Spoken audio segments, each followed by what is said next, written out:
सूतादयस्य प्राणस्य मुखादग्निरजायतः। श्रीमद्भागवत। सभी लोग खड़े हो जाएं। खड़े होकर के भागवत भगवान की आरती करेंगे। श्रीमद्भागवत भगवान की है आरती, पापियों को पाप से है तारती। श्री भागवत भगवान की है आरती, पापियों को पाप से है तारती, पापियों को पाप से है तारती।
ओम यज्ञेन वैयज्ञदेवादान धर्माणि पद्मान्य रन्नादे नामं देवानासनं पूर्वे शाद्यासनं देवा शेवंतिका वज्रजंबकमाडलाब्धे गुणागजातगर्भीरसाल पुष्पै बिल्वप्रभाल तुलसीदलमंजरी भीतों पूज्यामि जगदीशर्मय प्रसीद नानाशबद्धवस्वाणी यथा कालो भवानीया पुष्पांजलिर्मया दत्तग्रहाणात् परमेश्वर कृपमन्तपुष्पांजलिं समर्पयामि श्री प्रणवपुरुषोत्तमाय नमः वेदव्यासाय नमः सुदेवाय नमः मन्त्रपुष्पांजलिं समर्पयामि।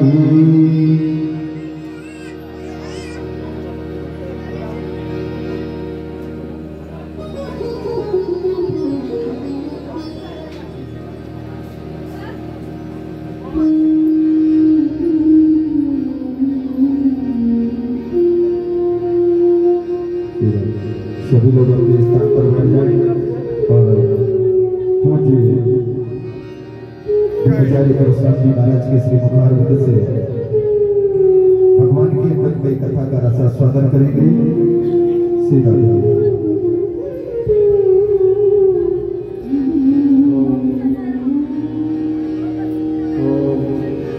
हरि ओम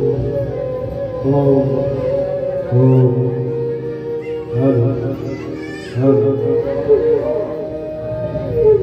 हरि हरि राधे राधे श्याम राधे श्याम हरि ओम ओम ओम हरि हरि हरि हरि हरि हरि ओम ओम ओम ओम हरि हरि हरि हरि हरि ओम ओम हरि हरि हरि हरि हरि हरि हरि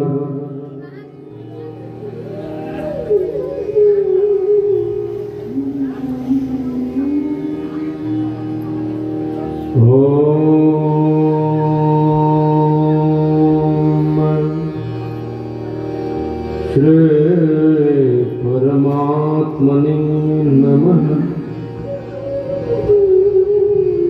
श्री सद्गुरु चरण कमलेभ्यो नमः।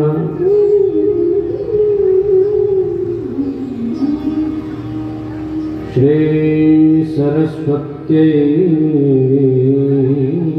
नमः।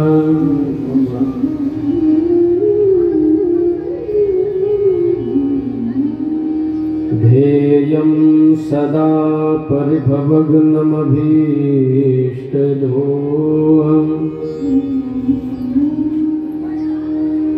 तीर्थास्पदं शिवविरञ्चिनुतं शरणं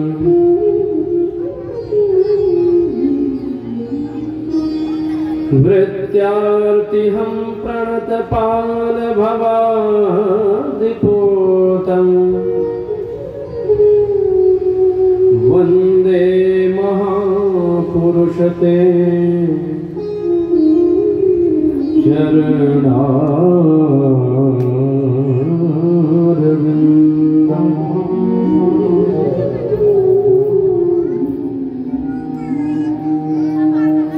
वंशी विभूषितकरान् नवनीर्दावा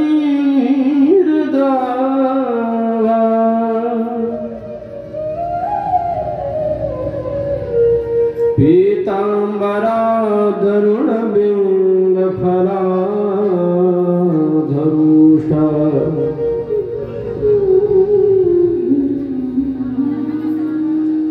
पूर्णेन्दुसुन्दरमुखादरविन्दनेत्रा कृष्णात् परं किमपि तत्त्वमहं न जाने।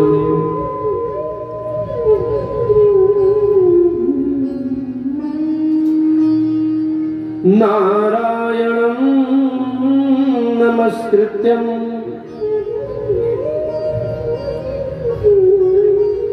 नरं चैव नरोत्तमं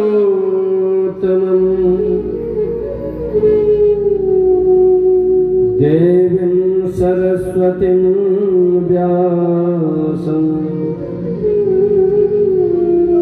ततो जयमुदीरये।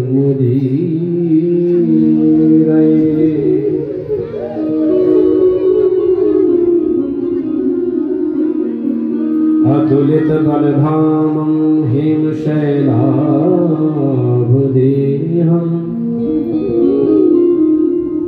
धनुजवन् कृशानुज्ञानिनाम् अग्रगण्यम् सकलगुणनिधानं बाणराणामधीशम्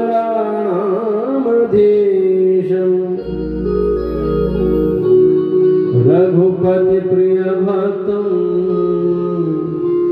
बात जातं नमामि।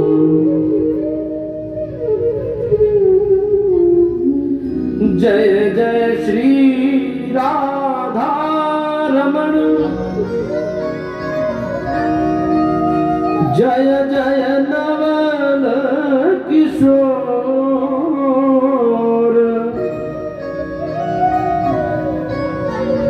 जय गोपी चित चोर प्रभो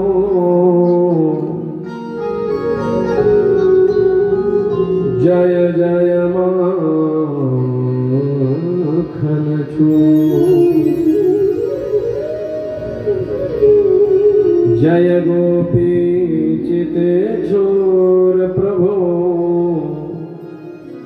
जय जय माखन चोर।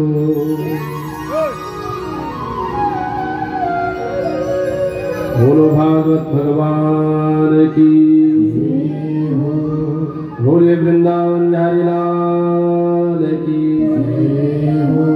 बोलिए सदगुरुदेव भगवान की, बोलिए आज के आनंद की। परम मंगलमय श्रीमद् भागवत महापुराण ज्ञानमय यज्ञ में पधारे हुए समस्त श्रोता बंधुओं, श्रद्धामयी माताओं एवं बहनों, आइए इस श्रीमद् भागवत कथा के द्वितीय दिवस में हम लोग प्रवेश करने से पहले, इस ज्ञान गंगा में अवगाहन करने से पहले, आइए हम अपने मन और वाणी को पवित्र करने के लिए कुछ क्षण नाम संकीर्तन करें, ताकि हमारा मन, हमारी वाणी और यहाँ के वातावरण भक्ति में हो जाए। महाराज, राम नाम के हीरे मोती,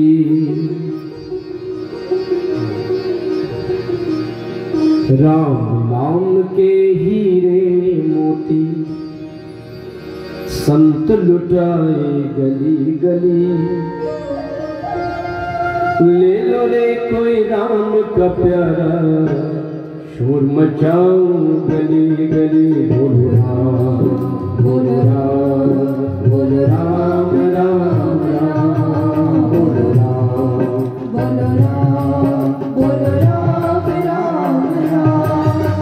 राम नाम के हीरे मोती, संत लुटाए गली गली। ले लो रे कोई राम का प्यारा, शोर मचाओ गली गली। बोलो राम, बोलो राम राम राम, बोलो राम, बोलो राम, बोलो राम राम राम।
रुमाल खजाना पड़ा यही रह जाएगा।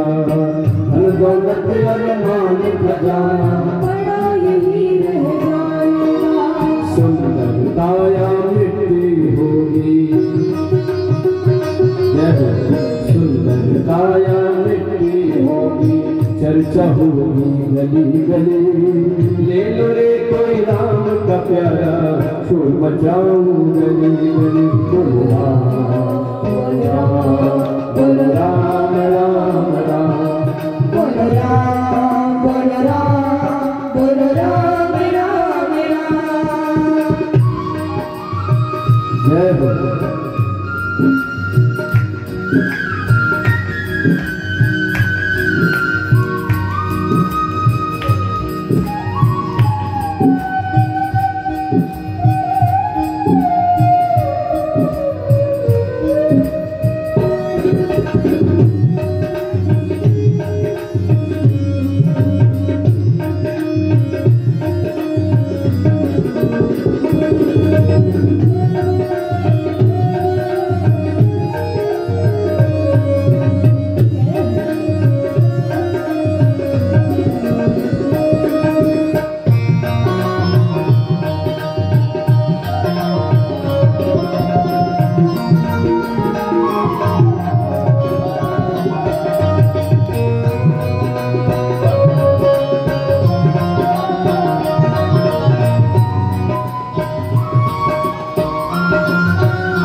करता है मेरा मेरी, यह तो तेरा मकाम नहीं। क्या करता है मेरा मेरी, यह तो तेरा मकाम नहीं। झूठे जग में फंसा हुआ है वह सच्चा इंसान नहीं। झूठे जग में फंसा हुआ है वह सच्चा इंसान नहीं। जग का मेला 2 दिन का है, जग का मेला 2 दिन का है, अंत में होगी चला चली। ले लो रे कोई राम का प्यारा, शोर मचाऊं गली गली। बोलो राम बोलो राम बोलो राम राम राम, बोलो राम बोलो राम बोलो राम राम राम। राम नाम के हीरे मोती मैं बिखराऊं गली गली। ले लो रे कोई राम का प्यारा, शोर मचाऊं गली गली। बोलो राम बोलो राम बोलो राम राम राम। बोलो राम बोलो राम बोलो राम राम राम।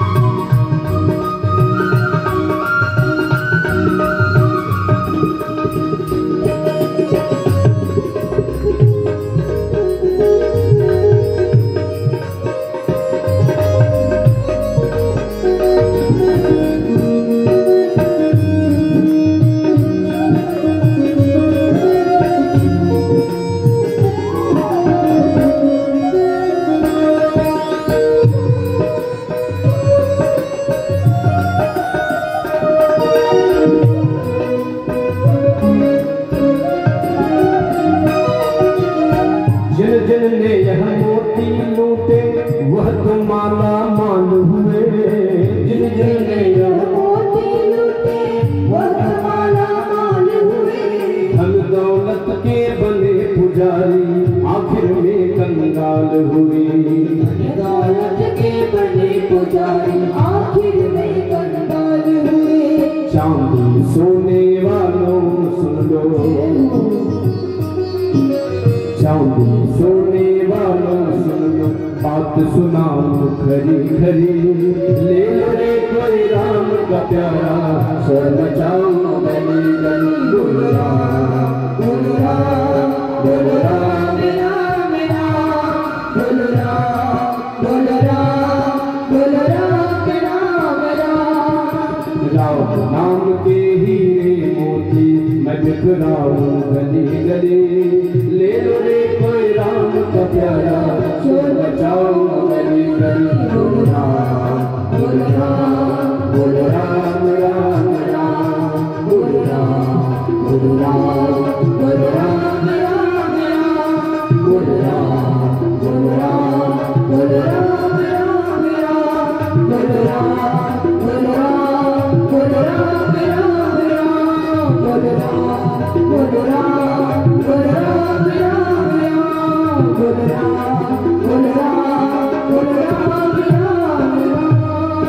बोलो भागवत भगवान की जय हो।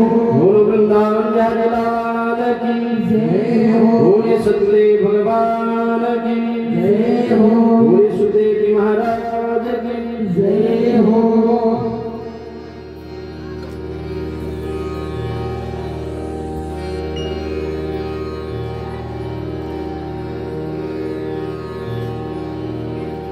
जन्माद्यस्य यतोऽन्वयादितरतः चार्थे सभेद्यः स्वराट् तेने ब्रह्म हृदयादिकवये मुह्यन्ति यत् सूरयः।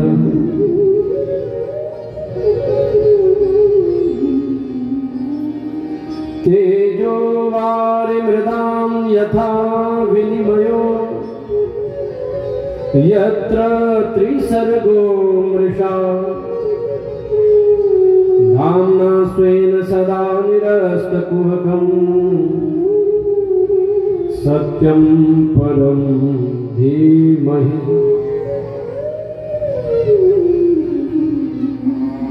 उपस्थित धर्म प्रेमी सज्जन वृंद महानुभाव, कल हम लोग भागवत की महिमा को सुन रहे थे। कोई भी कार्य करने से पहले मनुष्य अपना लाभ सोचता है।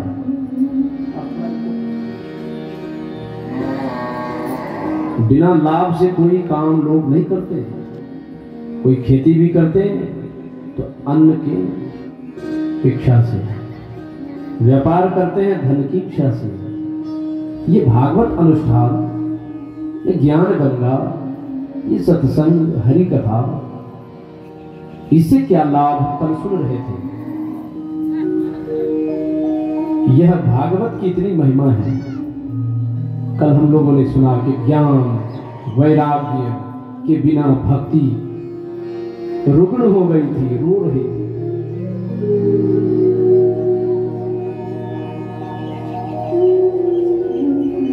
जब भागवत अनुष्ठान हुआ देवर्षि नारद जी और सनकादियों के द्वारा, तो ज्ञान वैराग्य स्वस्थ हो गए, भक्ति प्रसन्न हो गई।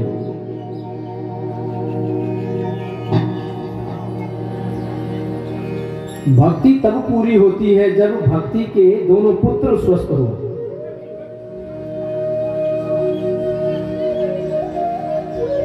ज्ञान और वैराग्य यदि हृदय में है तो भक्ति भी स्वस्थ है। यदि ज्ञान और वैराग्य नहीं है, केवल भक्ति है, तो वो अधूरी भक्ति है। कल हम लोगों ने सुना कि जब तक ज्ञान वैराग्य अचेत था, उनकी मैया भक्ति भी रोती थी। तो देवर्षि नारद जी की कृपा से ये भागवत अनुष्ठान ज्ञानमय यज्ञ के प्रभाव से ज्ञान वैराग्य स्वस्थ हो गए, तो भक्ति प्रसन्न हो गई। भक्ति सुतौ तो तरुणौ गृहीत्वा प्रेमय के रूपा सहसा विरासित। श्री कृष्ण गोविंद हरि मुरारी नाथेति नामानि मुहुर बदलते। भक्ति जय जयकार करोति धन्य भागवती वार्ता।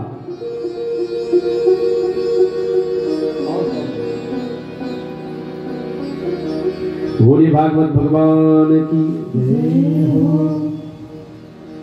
लेकिन आजकल देखा जाता है कि लोग भक्ति तो करते हैं।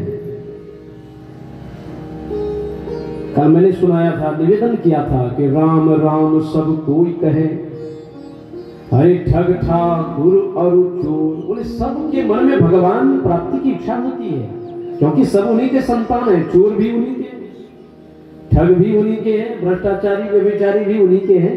सब चाहते हैं कि भगवान की कृपा बनी रहे, सब भगवान की भक्ति तो करते हैं, लेकिन ज्ञान और वैराग्य को छोड़ देते हैं, इसीलिए वह भक्ति पूर्ण फलदायी नहीं होती है।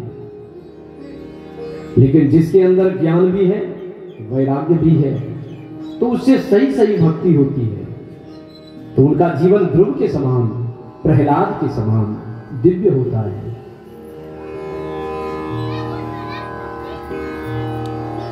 इसलिए भागवत महात्मा निर्देश करती है कि ज्ञान वैराग्य युक्त भक्ति हो। और दूसरा, ये भागवत ज्ञान वैराग्य भक्ति को तो पुष्ट करती ही है। देवर्षि नारद जी ने पूछा सनकादिकों से कि हे बड़े भैया, इस भक्ति की महिमा हमने देख ली कि इस भक्ति को पाकर छोटा सा ध्रुव पद को पाया, प्रहलाद हरि को प्राप्त किया, सूर कबीर महाराज नीच से नीच जाति के लोग महान हो गए इसी भक्ति के प्रभाव से। मरकर भी अमर नाम है उस जीव का जग में, प्रभु प्रेम में अपने को बलिदान किया करे। आज हम अपने बाप दादा का नाम नहीं जानते, बाप दादा का तो जानते हैं, लेकिन 5-10 पीढ़ी के बाद जो हमारे पूर्वज हैं हम उनके नाम भूल गए हैं। लेकिन ध्रुव, प्रहलाद, कबीर, सूर, तुलसी को हम क्यों नहीं भूल पाते हैं? कारण क्या है? क्योंकि उनके अंदर भक्ति आ गई, और जिनके अंदर भक्ति आ जाती है, सकल भुवन मध्य निर्धनास्ते धन्या निवसति हृदय तेषां श्री हरि भक्ति रेखा। बोले 7 लोक नीचे, 7 लोक ऊपर, धरती से 7 लोक धरती से नीचे, अतल वितल सुतल तलातल रासातल महातल पाताल, 7 लोक ऊपर महाराज, भू भुव स्व जन तत् महलोक सतलोक। ये 14 लोकों में सबसे बड़ा धनवान कौन है? कोवाश्रमांश धनवान कौन है? अभी तो गणना करने वाले गणते हैं कि भारत में मुकेश अंबानी, धीरूभाई अंबानी, टाटा बिरला और दुनिया में बहुत बड़े धनवानों की गिनती कर लेते हैं लोग, लेकिन 14 लोकों में सबसे बड़ा धनवान कौन है? कौन गणेगा? ये निरीक्षण कौन करेगा? है ना महाराज गजब बात। लेकिन भागवत महात्मा में दिखा दिया कि 14 लोकों में सबसे बड़ा धनवान कौन है? बोले सकल भुवन मध्य निर्धनास्ते धन्या। बोले 14 लोकों में सबसे बड़ा धनवान वही है जिसके अंदर भगवान की भक्ति विराजती है। महाराज बोलो जय जय श्री राधे श्याम, जय जय श्री राधे श्याम। इसलिए हसिया खुरपी छाप मजदूरी करने वाले भाई बंधु भी यदि उनके अंदर भक्ति है तो संसार में वो टाटा बिरला से भी श्रेष्ठ है। समझे?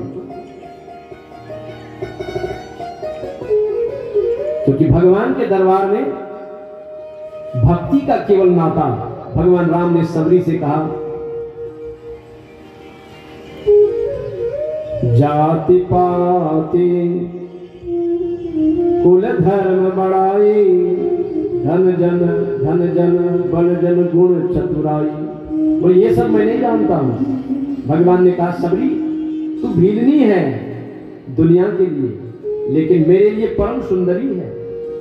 और मानव एक भगति कर नाता, मैं केवल भक्ति का नाता मानता हूं और मैं किसी को नहीं जानता। इसलिए यह भक्ति को कौन देती है, कहां मिलती है? बोले इसी सत्संग में मिलती है, इसलिए इसकी बड़ी महिमा है। देवर्षि नारद जी ने कहा कि बड़े भैया भक्ति की महिमा तो सुन ली, लेकिन जो लोग भगवान के शरण में नहीं गए और अज्ञानता बस बहुत सारे बुरे कर्म हो गए, पाप कर चुके हैं महाराज, पाप की गठरी उसके सर पे है। अब बोलो इसका उद्धार कैसे होगा? तब बताया ये मानवा पाप कृतस्तु सर्वदा सदा दुराचार रता कुमार गाह क्रोधाग्निदग्धः कुटिलश्च कामिनः सत्संग यज्ञेन कलो पुनन्ति ते। बोले इस कलिकाल में महान से महान पापी ये मानवा पाप कृतस्तु सर्वदा, जो हर रोज पाप ही पाप करता है। ऐसा कोई है? अरे ऐसा कोई नहीं है। जल्दी महाराज थोड़ा पाप भी करता, थोड़ा पुण्य भी करता है, लेकिन भागवत गर्जना करती है कि ये जो रोज महाराज पाप ही पाप करता, ऐसा भी मनुष्य हो, इस सत्संग इस ज्ञान गंगा में यदि अवगाहन कर ले तो प्रक्षालन हो जाएगा पाप का, वो पवित्र हो जाएगा। सदा दुराचार बता कुमार्ग गाहा, जो सदा कुमार्ग में चलता है, क्रोधाग्नि दग्धः, क्रोध से जलता रहता है, कुटिलस च कामिनः, कुटिल है, कामी है, क्रोधी है, लालची है, लोभी है महाराज। पाप मानो साक्षात पाप ही है महाराज। बोले इसका भी उद्धार होता है इसी ज्ञान में यज्ञ से। बोलो भागवत भगवान की। तब उदाहरण देकर बताया, कल समय कम था इसलिए मैंने संक्षेप में बताया था। बोले महाराज जीते जी यह ज्ञान वैराग्य यदि प्राप्त हो जाए, भक्ति प्राप्त हो जाए, तो महाराज जीवन धन्य हो ही जाता है। और कोई महाराज जीवन भर यदि यह भक्ति नहीं कर पाया, केवल बुरा कर्मों में ही लगा रहा और मर गया, तब उसकी क्या गति होगी महाराज? ऐसे भी तो लोग हैं, जीवन भर संत लोग समझाते समझाते मर जाते, लेकिन अंतिम समय में भी भगवान के शरण में नहीं जाते और जीवन भर पाप ही पाप करते हैं। ऐसे मनुष्य की का शरीर छूट जाए तो महाराज उसका उद्धार कैसे होगा? तब बताया, अरे धुंधकारी के समान कोई बड़ा पापी थोड़ी था, धुंधकारी के समान कोई पापी नहीं था। वेश्यावृत्ति करता था, बाप को मार के जंगल पठा दिया, माँ को भी पीटा, माँ कुएं में जाकर गिर पड़ी और 5-5 वेश्या को ला करके घर में रखा, चोरी डकैती करके वेश्याओं का भरण पोषण करता था।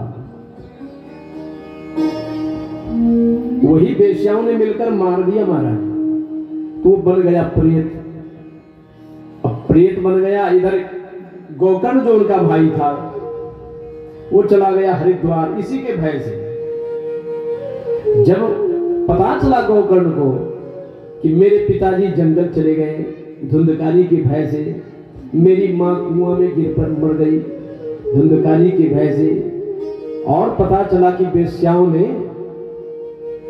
धुंधकारी के भी गले घोट कर मार दिए महाराज, तो उनके नाम पर उन्होंने पिंड दिया, श्राद्ध किया हरिद्वार में। जहां जहां जाते महाराज हर जगह श्राद्ध करते। एक दिन आया अपना घर, जब घर आया महाराज, अब कहां जाता दूसरे के घर में, अपना घर था लेकिन वीरान हो गया था, अब कोई घर में था ही नहीं। पीपल के वृक्ष उग गए थे, पेड़ पौधे झाड़ जंगल, तो अपने ही घर में 12 बजे रात में थोड़ी सी जगह साफ करके सो गए, लेकिन बाहर से आवाज आने लगी, हु आवाज, रोने की आवाज उसी घर में आया। तो गोकर्ण उठकर बैठ गए।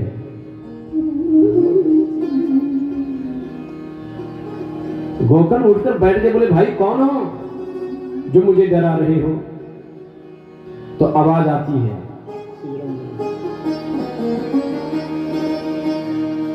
अहं भ्राता त्वदीयोऽस्मि धुंधकारीति नामतः स्वकीयेनैव दोषेण ब्रह्मत्वं नाशितं मया। बोले अहो बंधो, हे भैया मैं कोई और नहीं, आप ही का भाई धुंधकारी हूँ। बोले धुंधकारी तू? बोले भैया मैं बहुत बड़ा प्रेत बन चुका हूँ, बहुत कष्ट में हूं, मेरा उद्धार करो, त्राहि माम। आप तो संत हो, आप तो संत का प्रसाद हो, जिसे मेरे पिताजी ने मैया ने फेंक दिया था, गाय के पेट से पैदा ली हो, आपको संत के प्रसाद हो, इसलिए मेरा भी तो कल्याण करो। क्योंकि भैया प्रेत योनि में बड़ा कष्ट पा रहा हूं। आप सब बुजुर्ग लोग बैठे हैं, बताने की आवश्यकता नहीं है। प्रेत योनि में बहुत कष्ट होता है जीव को। कबीर बाबा कहते हैं, दीवाने मन भजन बिना दुख पई है, दीवाने मन भजन बिना दुख पई है, दीवाने भजन बिना दुख पई है। बाबा कहते हैं भजन नहीं करोगे मृत्यु होगी। प्रेत योनि पहले है भूत, पहला जन्म भूत के हुई है, पहला जन्म भूत के हुई है, पहला जन्म भूत के पई है, पहला जन्म भूत के पई है, पहला जन्म भूत के पई है, पहला जन्म भूत के पई है, 7 जन्म पछतई है, 7 जन्म पछतई है। कांटे पर पानी न पई है, कांटे पर पानी न पई है, प्यास नहीं मर गई है, दीवाने मन भजन बिना दुख पई है, दीवाने भजन बिना दुख पई है, दीवाने मन भजन बिना दुख पई। बाबा कबीर प्रमाण देते हैं, ये जो भजन नहीं करता अंत में भी भगवान का शरण में नहीं जाता, शरीर छूट जाता है। पहला जन्म प्रेत, तो धुंधकारी प्रेत बन चुका है। और भाई से कहा, भैया अहो बंधो कृपा सिंधु भ्रातर मम आंसू मोचय, मेरे दुख का मोचन करो।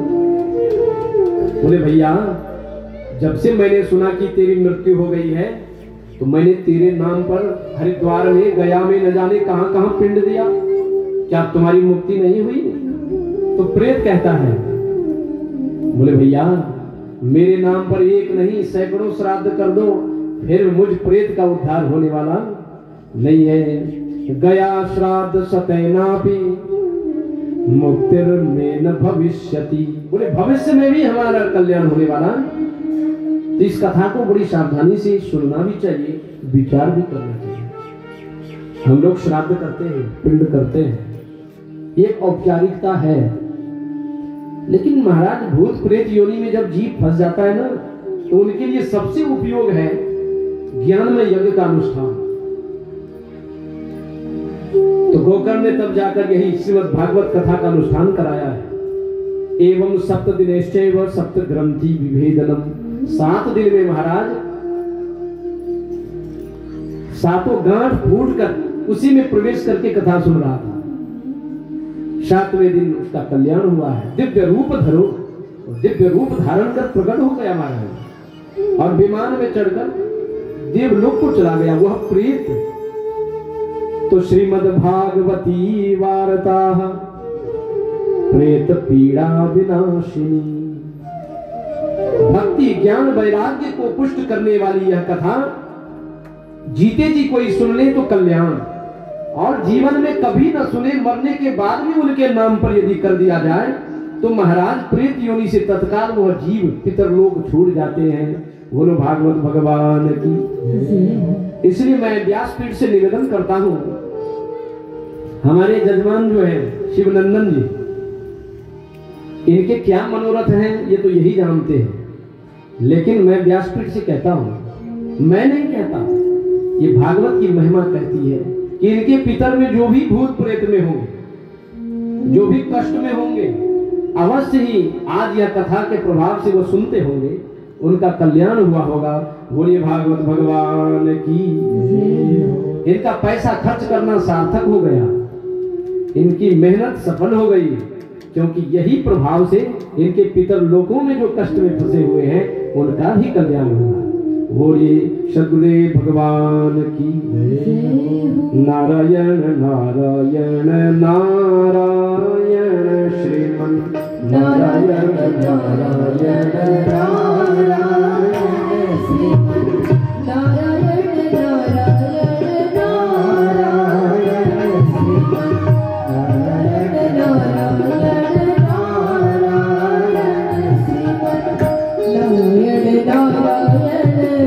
नारायण श्रीमन नारायण नारायण नारायण श्रीमन नारायण नारायण नारायण श्रीमन नारायण नारायण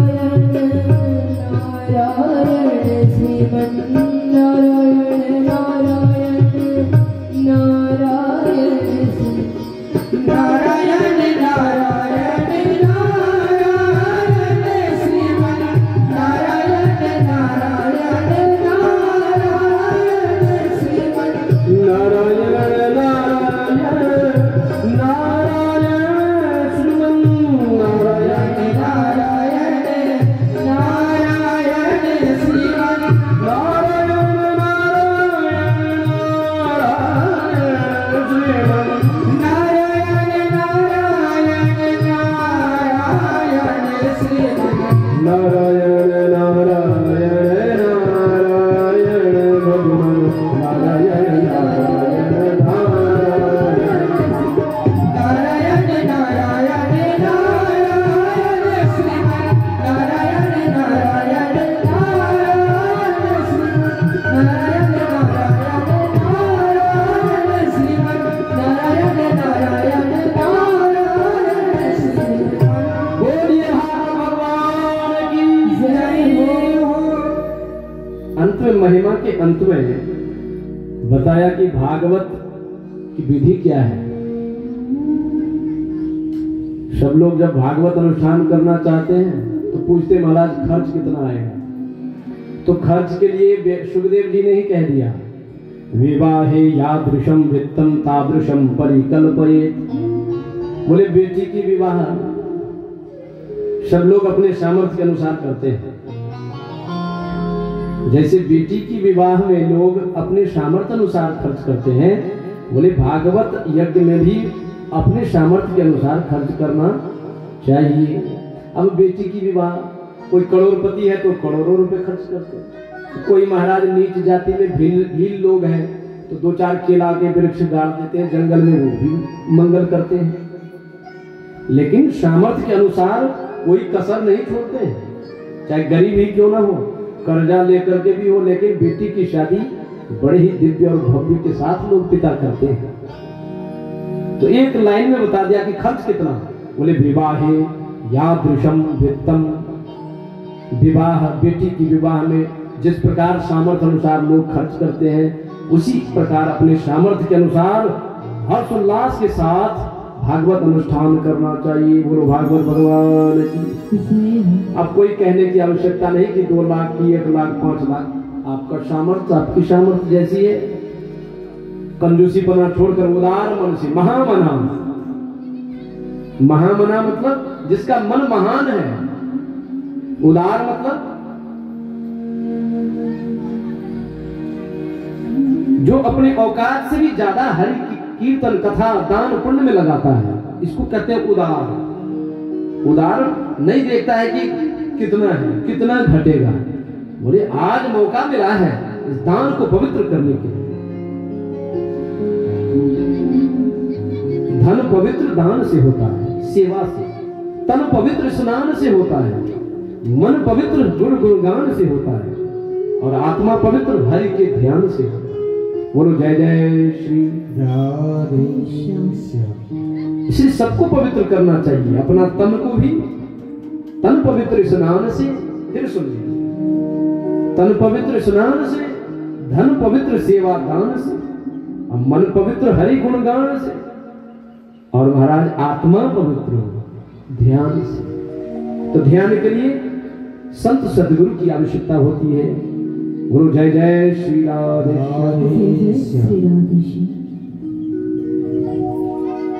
बोले महाराज भागवत में वक्ता कैसा होना चाहिए यह भी बता दीजिए। जिसके मुंह से कथा सुननी है वो कैसा होना चाहिए। आखिर हम खर्च करेंगे तो वक्ता तो उसको भी तो चयन करना होगा। तो लिखा है विरक्तो वैष्णवो विप्रो वेद शास्त्र विशुद्ध कृत दृष्टांत कुशलो धीरो वक्ता कार्यो की निष्प्रिय। पहला नंबर में वक्ता का लक्षण विरक्त होना चाहिए। साधु सन्यासी विरक्त वैरागी त्यागी होना चाहिए। बढ़िया से ध्यान से, क्योंकि आप लोग भी कभी कथा कराने का मन हो तो वक्ता का चयन करना हो तो सूत्र है भागवत में विरक्त हो। सबसे पहले नंबर में विरक्त होना चाहिए। सन्यासी साधु त्यागी विरक्त, जिनको संसार की अधिक आसक्ति नहीं हो, भगवान की भक्ति में जिनकी आसक्ति हो, जिनका जीवन भगवान के भजन में बलिदान किया हुआ है, ऐसे वक्ता के मुंह से कथा सुननी चाहिए।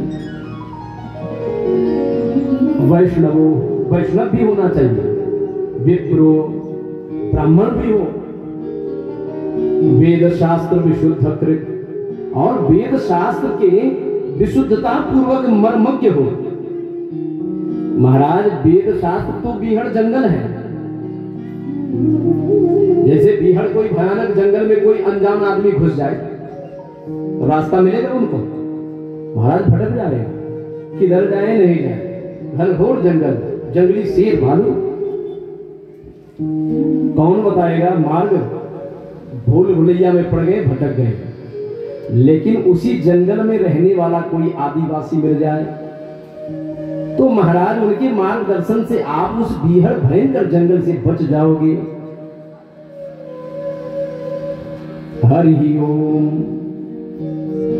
इसी प्रकार ये वेद शास्त्र बीहड़ जंगल है महाराज। 4 वेद, 6 शास्त्र, 18 पुराण, न जाने कितने ग्रंथ। नून तेल लकड़ी जोड़ने से फुर्सत नहीं। अब ये विशाल ये शास्त्रों के ज्ञान मर्म को हम कैसे जाने?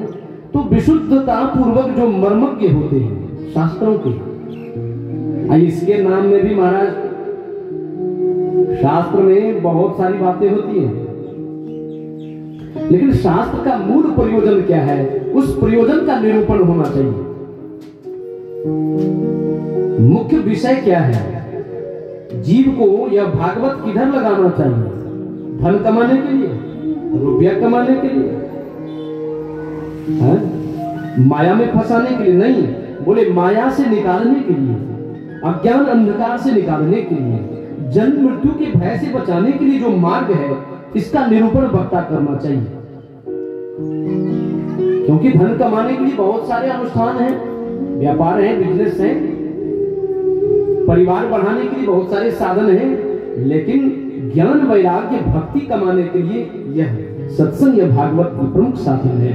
इसीलिए इस व्यासपीठ से वक्ता को जीव के कल्याण के लिए, आवागमन के चक्र से छूटने के लिए, मोक्ष प्राप्ति के लिए उपाय बताना चाहिए। यह है प्रमुख विषय, मोक्ष है केवलम। लेकिन महाराज इसी भागवत में धन कहां मिले? किस प्रवचन करने से ज्यादा माल लुटवा दे लोग? कौन गाना बजवाने से लोग पैसा उड़ेल दे?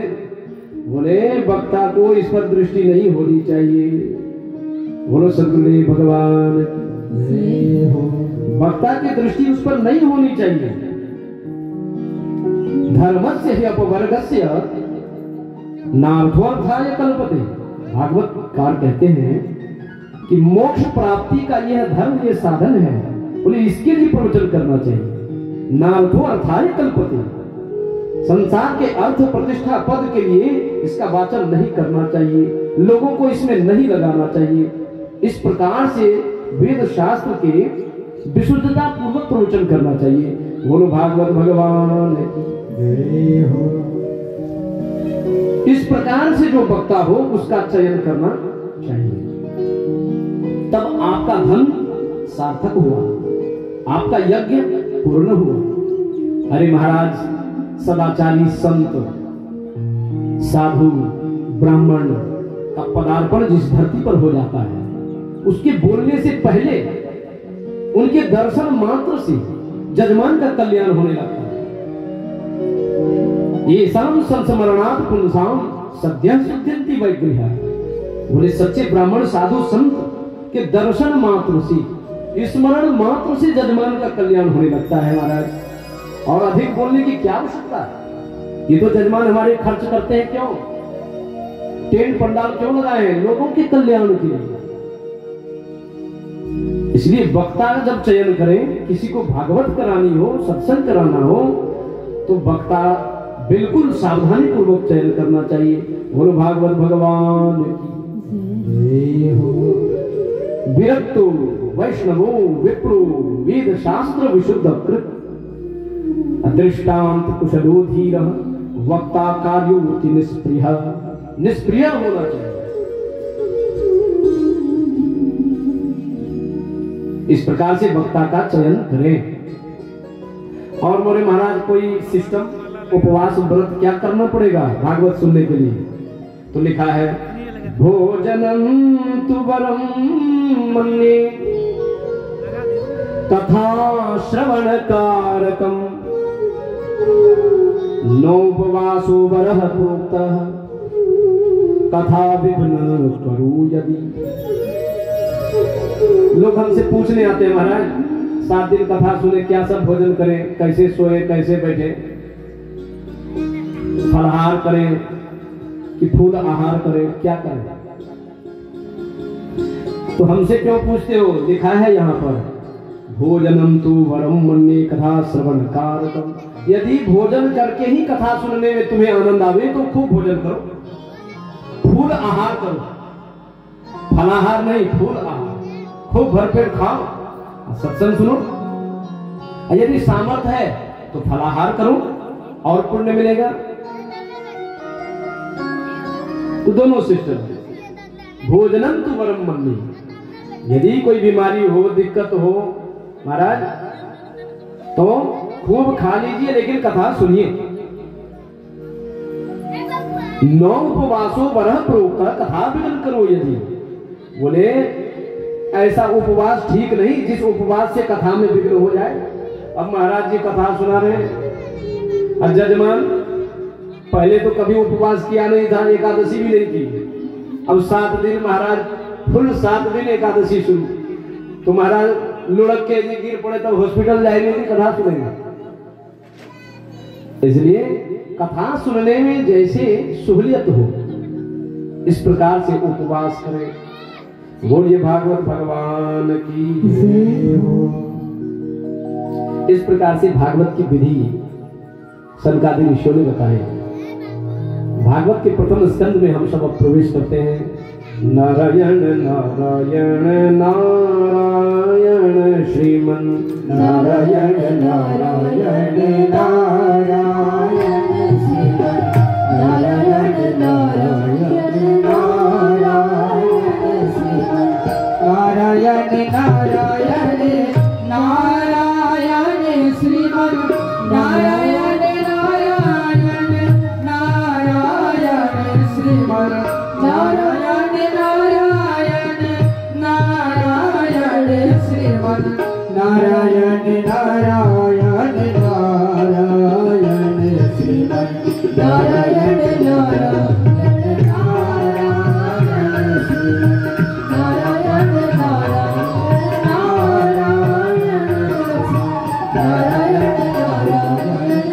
नारायण श्रीमन। बोलिए भागवत भगवान की जय हो। जन्माद्यस्य यतोऽन्वयादितरतश्च चार्थेष्वभिभ्यः स्वराट् तेने ब्रह्म हृदय आदि कवये मुह्यन्ति यत् सूरयः तेजो वारि मृदां यथा विनिमयो यत्र त्रिसर्गो मृषा धाम्ना स्वेन सदा निरस्तकुहकं सत्यं परम धीमहि। ग्रंथकार ने भागवत प्रारंभ करने से पहले मंगलाचरण किया है, अपने इष्ट का ध्यान किया है। किनका ध्यान किया है? रामम परम धीमहि नहीं कहा, कृष्णम परम धीमहि नहीं कहा, दुर्गा परम धीमहि नहीं कहा, किसी देवताओं का नाम नहीं लिया, केवल कहा सत्यम परम धीमहि। हम उस परम सत्य का ध्यान करते हैं। बोले महाराज रामम परम धी कहते तो रामानंदी वाले कहते हमारे ही भागवत है, तो और मत वाले कहते तो हमारा काम नहीं है। कृष्णम परम धीमहि कहते तो वहां शैव जो जितने भक्त हैं वो कहते तब तो ये उन्हीं के, हमारे नहीं है। शाक्त वाले कहते नहीं ये तो फलाने के, हमारा इसमें कोई काम नहीं।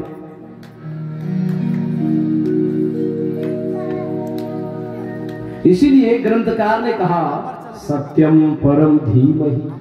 बोले सांप्रदायिकता नहीं फैलेगी, यह ज्ञान, यह ईश्वर एक है। एकम सत्य विप्राह बहुधा वदन्ति, ईश्वर एक है। इसलिए अलग अलग नाम नहीं लेकर सत्यम परम धीमहि, एक सत्य का नाम लेने से बोले सभी का नाम आ जाता है। और वह सत्य कैसा है? आखिर कुछ तो होगा उनका। तो कहते हैं जन्माद्यस्य यतः,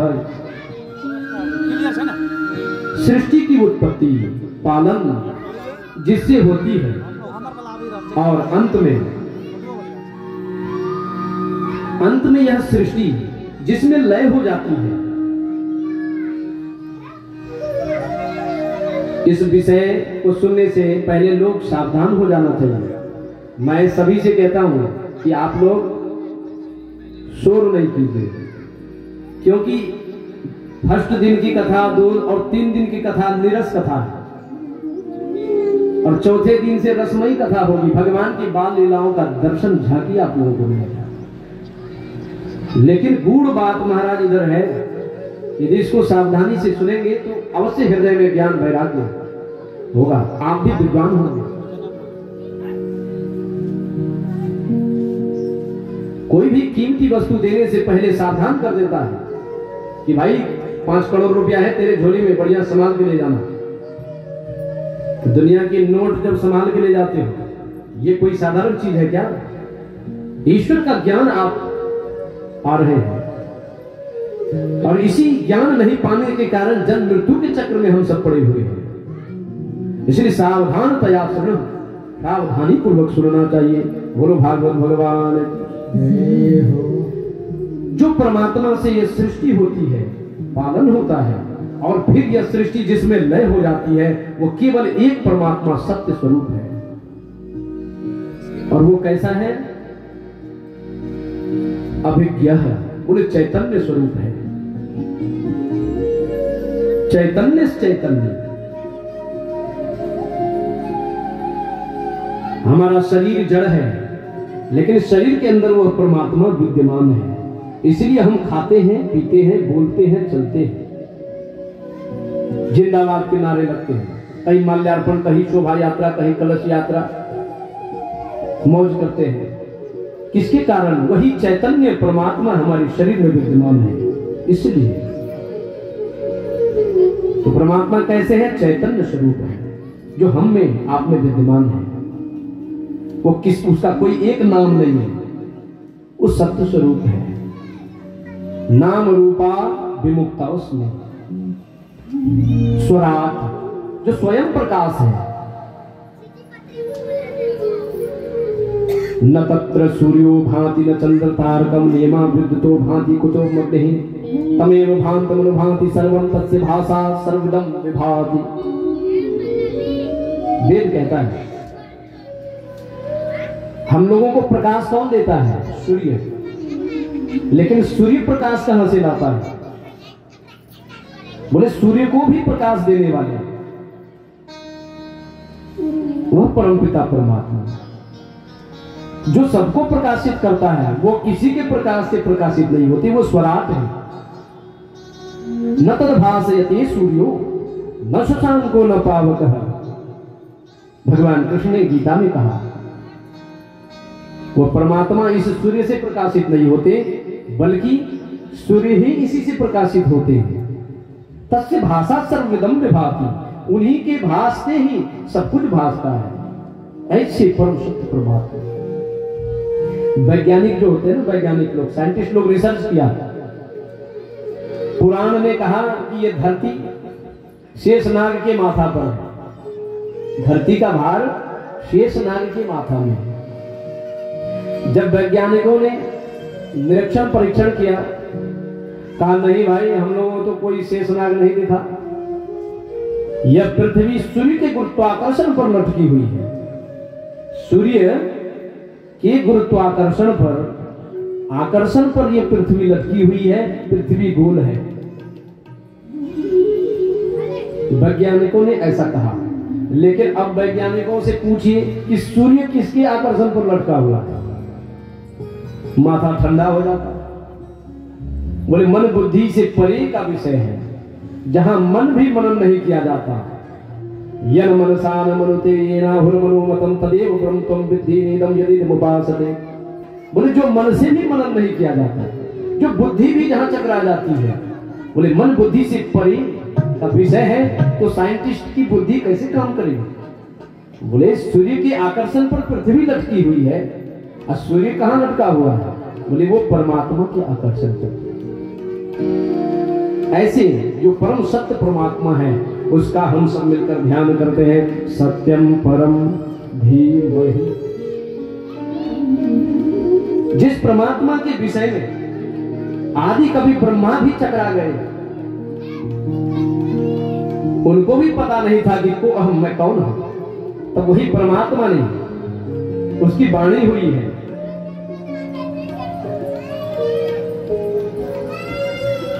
तब ब्रह्मा जी ने तपस्या करी है, तब उनको ज्ञान हुआ है कि मैं कौन हूं, मुझे बनाने वाला कौन है। जिन परमात्मा ने आदि कवि ब्रह्मा जी को ज्ञान दिया, और जिसके विषय पर मुह्यंती यत सूर्य है, देवता लोग भी चक्कर में पड़ गए। इसीलिए उस परमात्मा को पाने के लिए देवता लोग भी मनुष्य शरीर पाने का प्रयास करते हैं।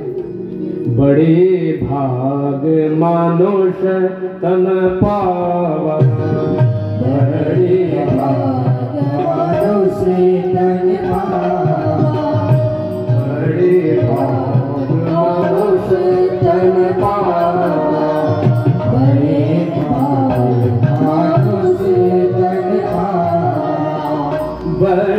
भाग मानुष तन पावा, बड़े भाग मानुष तन पावा, सूर दुर्लभ सब ग्रंथ ही गावा, सूर दुर्लभ सब ग्रंथ गावा, सूर दुर्लभ सब ग्रंथ ही गावा, बड़े भाग मानुष तन पावा, बड़े भाग मानुष तन पावा, बड़े भाग मानुष तन पावा।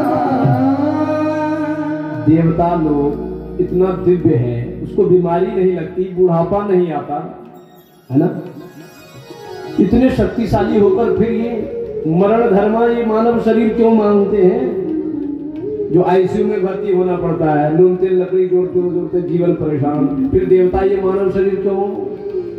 बोले इसीलिए कि मानव शरीर के अंदर वो सीढ़ी लगी हुई है, कहां जाने के लिए, उस परम सत्य परमात्मा को प्राप्त करने के लिए, जिसको प्राप्त करने के बाद पूरे जन्म मृत्यु का भय देवताओं का भी छूट जाता है। इसलिए मानव शरीर प्राप्त करने के लिए भी लड़ाई है। स्वर्ग नर्ग अपवर्ग निसैनी, स्वर्ग जाने की सीढ़ी मनुष्य शरीर के अंदर, नर्क जाने की सीढ़ी मनुष्य शरीर के अंदर, अपवर्ग मोक्ष प्राप्त करने की सीढ़ी मनुष्य के अंदर। इसीलिए देवता भी ये शरीर पाने के लिए ललायत है। देवता भी उस परमात्मा को नहीं जानते हैं। मोहियंती यत सूर्य, ऐसे जो परम सत्य परमात्मा है उनका हम ध्यान करते हैं। और जिस परम सत्य परमात्मा के सत्य के प्रभाव से भी असत्य संसार भी सत्य प्रतीत हो रहा है। ये झूठा संसार भी सत्य मालूम पड़ रहा है। ये क्या है? ये उसकी माया के कारण। और जब परमात्मा की दया होती है तब ये निरस्त को हुक्म, ये माया हट जाती है तो परमात्मा दिखने लगते हैं उसी की कृपा से। ऐसे जो परम सत्य परमात्मा है, हम सब मिलकर उनका ध्यान करें। सत्यम परम धीमहि। बोलिए भागवत भगवान। सूरदास, कबीरदास, तुलसीदास, 4 वेद, 6 शास्त्र, 18 पुराण, सबों ने उसी एक परमात्मा को प्राप्त करने का निर्देशन दिया है। कोई सांप्रदायिकता नहीं, कोई मत मजहब नहीं, कोई पाखंड नहीं। जो ऐसा समझता है कि मैं रामानंदी हूँ, मैं शिवरामी हूँ, तो मैं वो हूँ, मैं ऐसा हूँ, बोले नहीं, ईश्वर एक है। उसको जो जान जाता है, जाना तो तुम ही हो जाएगा उस एक से। देखिए ग्रंथकार कोई देवता का नाम नहीं लिया, केवल सत्य परमात्मा का ध्यान किया।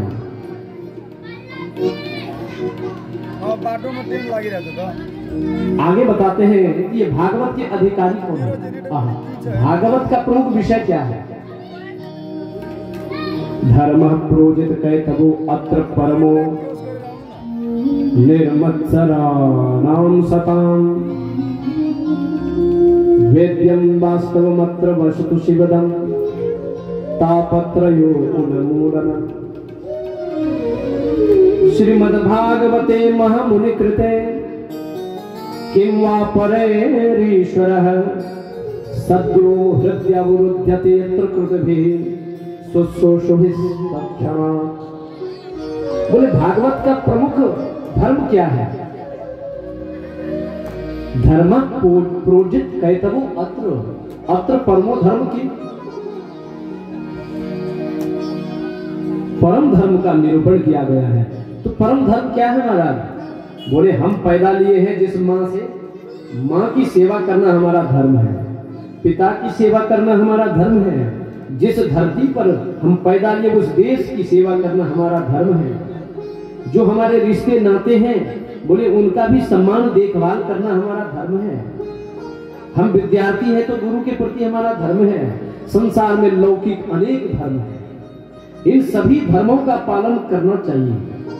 लेकिन यही धर्म पालन करते करते यदि मर गए तो महाराज आवागमन से छुट्टी नहीं मिलेगी, क्योंकि माँ बाप भी मोक्ष प्राप्त नहीं करा सकता, भाई बंधु भी नहीं करा सकते, इष्ट मित्र भी नहीं करा सकते, कोई नहीं।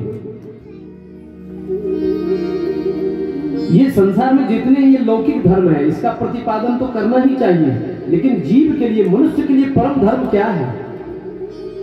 बोले परम धर्म क्या है? वेद पुराण संत मत ये हो, वेद पुराण संत मत ये हो, वेद पुराण संत मत ये हो, वेद पुराण संत मत ये हो, सकल सुकृत फल राम सने हो, सकल सुकृत फल राम सने हो, सकल सुकृत फल राम सने हो, वेद पुराण संत मत ये हो, वेद पुराण संत मत ये हो, सकल सुकृत फल राम सने। वेद पुराण जितने भी संत हैं सबका मत एक ही है। वेद पुराण संत मत ये हो, सबका कहना है क्या? सकल सुकृत फल राम स्नेह। बोले सभी धर्मों से श्रेष्ठ है भगवान में प्रेम करना। भगवान की भक्ति करना, भगवान का ध्यान करना, ये है मनुष्य का सबसे बड़ा धर्म। और भागवत यही कहती है कि इस धर्म को अपनाओ। और भगवान श्री कृष्ण ने गीता में अर्जुन से कहा, सर्वधर्मान परित्यज्य,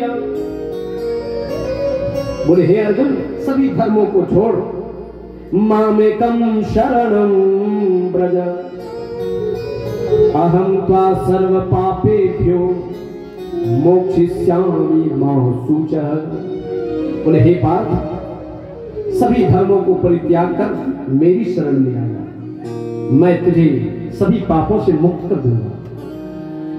मोक्षयिष्यामि मा शुचः, मैं तुझे मोक्ष प्रदान कर दूंगा। और वो मोक्ष प्राप्त होने के बाद हे पार्थ, यद गत्वान निवर्तन्ति तद धामं परमं मम, फिर तुम्हारा जन्म मृत्यु का खेल खत्म हो जाएगा। लो, भगवान कहते हैं सर्वधर्मान परित्यज्य मामेकं शरणं, मेरी शरण में आना। अर्जुन ने कहा प्रभु हम तो आप ही के शरण में हैं, रथ पे आप खड़े हो, मैं आपके नजदीक खड़ा हूं और हाथ जोड़े हूं, और इससे ज्यादा शरणागति क्या हो सकती है। बोले अर्जुन ये तुम्हारा शरीर पड़ा हुआ है, लेकिन तू मेरी शरण में अभी तक नहीं आया। ये शरणागति के रहस्य है, संत लोग बताते हैं, शास्त्र बताता है। शरीर से साष्टांग दंडवत, आठों अंग से गिरकर लोग प्रणाम करते हैं भगवान को, संतों को। ये तो साष्टांग है, साष्टांग आठों अंग से प्रणाम हुआ, लेकिन तुम कौन हो? तुम तो अभी मेरी शरण में नहीं हो, आत्मा तो कहीं और है। बोलिए भागवत भगवान की। शरणागति के अद्भुत रहस्य हैं। हम लोग भगवान के चरणों में, मंदिर में, यहाँ पर लड्डू 2 किलो खरीद के चढ़ा देते हैं, क्योंकि हम जानते हैं कि लड्डू 300 रुपए किलो है। साउंड को थोड़ा और मीठा किया जाए महाराज। बोलिए भागवत भगवान की। लड्डू हम जानते हैं, पहचानते हैं, झोली में खरीद कर चढ़ा देते हैं। केले को हम जानते हैं, खरीद के झोली में लाके हम भगवान के चरणों में डाल देते हैं। लेकिन महाराज आत्मा को कैसे चढ़ाएंगे?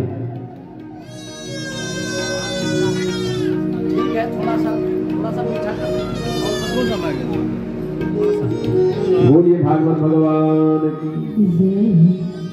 ये बहुत बड़ी बात है महाराज, बहुत बड़ी बात है। और भक्ति की पराकाष्ठा है आत्मनिवेदन में। बोले फल चढ़ा दिया, शरीर चढ़ा दिया, सब कुछ चढ़ा दिया, लेकिन आत्मा यदि नहीं चढ़ा पाया तो भक्ति पूरी नहीं हुई। कौन कह रहा है? प्रहलाद जी। प्रहलाद जी 9 प्रकार की भक्ति कहते हैं। श्रवणम, कीर्तनम, विष्णु स्मरणम, पाद सेवनम, अर्चनम, वंदनम, दास्यम, साख्यम, आत्मनिवेदनम। अंत में क्या है? आत्मनिवेदनम। बोले भगवान की कथा श्रवणम कीर्तनम, श्रवण करो, सुनो, गाओ, बजाओ, चढ़ाओ, लेकिन आत्मनिवेदनम। बोले आत्मा जब निवेदन हो जाएगी तब भक्ति पूरी हो गई। 9 प्रकार की भक्ति। तो ये आत्मा किस प्रकार शरणागत हो जाएगी, इसके लिए गुरु गम्य है। संत लोग जानते हैं, गुरु जानते हैं, उनकी शरणागत होनी ही पड़ेगी। बोलो सद्गुरुदेव भगवान की। इसलिए सबसे बड़ा धर्म क्या है? सकल सुकृत फल राम सनेहु। भगवान में प्रेम हो जाए, जीवन सफल हो जाए। और बोले महाराज ये भागवत का अधिकारी कौन है? उत्तम अधिकारी। वैसे तो सब भागवत के अधिकारी हैं, पंडाल लगे हुए हैं, सब आ सकते हैं, लेकिन उत्तम अधिकारी कौन है? योग्यता। उत्तम अधिकारी कौन है? बोले निर्मत्सरा नाम सता। बोले जिनके हृदय से मत्सर भागो। मत्सर मतलब परो उत्कर्ष असहनम मत्सर। दूसरे की बढ़ती चढ़ती को देख करके हृदय में जलन हो जाना, इसको कहते हैं मत्सर महाराज। ईर्ष्या, द्वेष। जब तक जिसके हृदय में ये मत्सर है तब तक वो भागवत के उत्तम अधिकारी नहीं है। इसीलिए तो भागवत सत्संग में कम लोग आ पाते हैं। इतने खर्च करते हैं, पंडाल लगे, फिर भी लोग नहीं आ पाते। क्यों? क्योंकि उनके हृदय में योग्यता नहीं है। बहुत कम लोग आ पाते हैं। ये उसकी गलती नहीं है, गलती उसके हृदय में बैठा हुआ है मत्सर। वो क्रोध से जल रहा है, वो कुटिल है, कामी है और ईर्ष्यालु है। परो उत्कर्ष असहनम। बोले पड़ोसी का बिल्डिंग इतना बड़ा कैसे हो गया? अरे इनके बच्चे कैसे इंजीनियर बन गए? बोले ये है मत्सर। कई लोग तो अपना पूरा जीवन दूसरों को बर्बाद करने में लगे रहते हैं। अपने दुख से वो दुखी नहीं रहते, पड़ोसी दुखी हो जाए इसीलिए वो प्रसन्न रहते हैं। एक व्यक्ति भगवान की तपस्या करी, ब्रह्मा जी प्रकट हो गए। बोले वरम प्रयाग, कुर्सी ले लो। अरे महाराज इधर बैठाओ, आगे नहीं, साइड में। बोलिए भागवत भगवान की। ब्रह्मा जी प्रसन्न हो गए। का बोल बेटा वरदान मांग, लेकिन वरदान मांगने से पहले एक शर्त है, तुम जो मांगोगे पड़ोसी को डबल हो जाएगा। तुम यदि 10 लाख मांगोगे तो पड़ोसी 20 लाख वाला हो जाएगा। ये व्यक्ति यही नहीं चाहता, बड़ा इंसान था। बोले अच्छा, मैं 10 लाख वो 20 लाख तपस्या किया मैं, अब मिलेगा उसको? बोले भगवान हम ये तो हम नहीं चाहते। बोले नहीं, यदि वरदान मांगोगे शर्त यही। बोले तब दिमाग लगाया ईर्ष्यालु आदमी। बोले ठीक है, अच्छा यदि आप यही चाहते हैं तो वरदान में दीजिए कि मेरी एक आंख फूट जाए। तो पड़ोसी के दोनों आंख फुड़वा दिए, है ना। एक आंख ये सोचा कि मेरी एक आंख चली जाएगी तो दूसरी आंख से काम चल जाएगा, लेकिन पड़ोसी को दोनों फुड़वा दो। फुड़वा दिया महाराज। बोले और मांग ले। बोले जब मैं घर से निकलता हूं मेरी देहली पर ये कुआं हो जाए। ये कुआं हो गया, पड़ोसी के 2 कुआं हो गए। इन्होंने सोचा मेरी एक आंख है, ये कुआं है, जैसे तैसे बगल से निकल जाऊंगा, लेकिन पड़ोसी के दोनों आंख भी चली गई और 2 कुआं दोनों बगल, जिधर से निकलेगा गिर के मरेगा। ये है महाराज ईर्ष्यालु व्यक्ति का काम। ऐसा नहीं होना चाहिए। जिस दिन तुम्हारे हृदय में पड़ोसी को देखकर मन प्रसन्न हो जाए, आहा बेटा इंजीनियर हो गया तेरा, आशीर्वाद है, ऐसे फूलो फल, ये हृदय में भगवान विराज। ये भागवत के अधिकारी है। जमीन खरीद दी, अच्छा बेटा और मेहनत कर और ले ले, आशीर्वाद है। ये है महाराज। जब तक ऐसा हृदय नहीं होगा तब तक वो भागवत भक्ति के अधिकारी नहीं है महाराज। बोलो भागवत भगवान की। निर्मत्सराणाम सदा।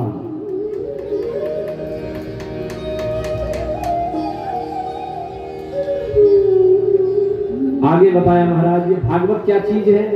बोले निगम कल्प तरूर गलितम फलम सुख मुखादमृत द्रव संयुतम पिबत भागवतम रसमालयम मुहुरहो रसिका भूमि भावुका। बोले वेद रूपी कल्प वृक्ष से निकला हुआ ये अमृत फल है। वेद का यह अमृत फल है। ये भागवत कोई अलग से नहीं है, ये वेद का ही ये फल है। वेद वृक्ष है, ये भागवत उसका फल है। तो वृक्ष का छाल चबाओगे, टहनियां डंडे तो रस तो नहीं मिलेगा, लेकिन उसी वृक्ष में जो फल लगता है उसको खाने से मन आनंद होता है। इसलिए वेद आप नहीं पढ़ पाओगे जब तक गुरु के शरण में हरिद्वार काशी प्रयाग नहीं जाओगे, 10-12 साल ब्रह्मचर्य व्रत का पालन नहीं करोगे, है ना, तब तक ये वेद नहीं पढ़ पाओगे। तब क्या करें? बोले महाराज जब संत महात्मा साधु ब्राह्मण जब सदाचारी